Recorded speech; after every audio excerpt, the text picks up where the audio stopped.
मैं मर भी जाऊं तो सच को दफन न होने देना।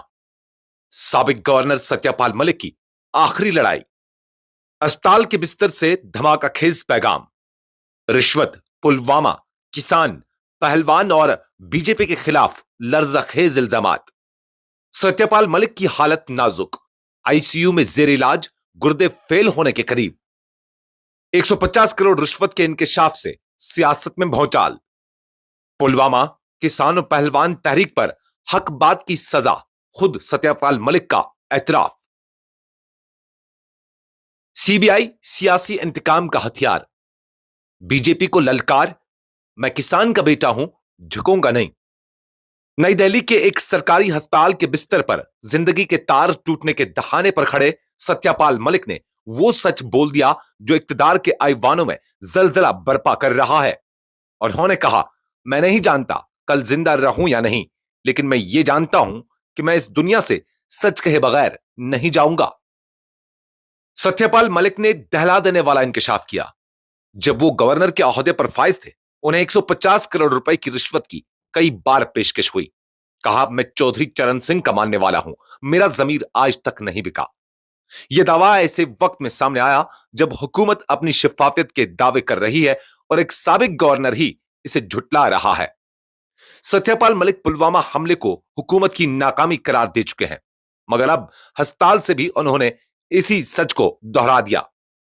हमारी फौज ने बार बार दरख्वास्त की थी कि जवानों को जहाज से मुंतकिल किया जाए, मगर वजारत दाखिला ने इनकार कर दिया।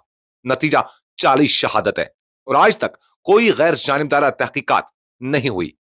यह बयान अवाम के जहन में एक ही सवाल उभारता है, क्या सच दबाने के लिए जानें दी गई थी? सत्यपाल मलिक ने वो वक्त याद दिलाया जब पूरा दिल्ली बॉर्डर किसानों से भर गया था। मलिक उस वक्त गवर्नर होने के बावजूद हुकूमत की पॉलिसियों के खिलाफ खड़े हो गए। मैंने अपने ओहदे का फायदा नहीं लिया, मैंने किसानों का दर्द सुना, शायद इसी की सजा आज भुगत रहा हूं। जब पहलवान बेटियां जंतर मंतर पर इंसाफ के लिए रो रही थी, तब सियासतदान खामोश थे, मगर सत्यपाल मलिक वहां मौजूद थे। मैंने उन बच्चियों को बेटी समझा और उनके साथ खड़ा हो गया। आज यही बात इख्तिदार को चुभ रही है। सत्यपाल मलिक ने एक बार फिर इस बात पर जोर दिया कि जिस टेंडर में उन्हें फंसाया जा रहा है, वो दरअसल उन्होंने खुद करप्शन की शिकायत पर रद्द किया था। मैंने वजीर आजम को बताया, बदउनवानी थी, मैंने टेंडर मंसूख किया, मगर आज मेरे दस्तखत के बगैर मंजूर हुए टेंडर को मेरे खिलाफ सबूत बनाया जा रहा है। उन्होंने दो टोक कहा, सीबीआई का इस्तेमाल सियासी बदला लेने के लिए किया जा रहा है। सबसे दर्दनाक पहलू सत्यपाल मलिक की जिंदगी की वो झलक थी जिसे उन्होंने अपने पैगाम में बयान किया। मैंने वजीर, गवर्नर, हर तरह का ओहदा संभाला, मगर आज भी एक कमरे में रहता हूं, कर्ज में हूं और प्राइवेट अस्पताल में इलाज कराने की हैसियत नहीं। अगर मैं लालची होता तो आज फॉर्च्यूनर में घूमता, न कि सरकारी अस्पताल के बेड पर तड़पता।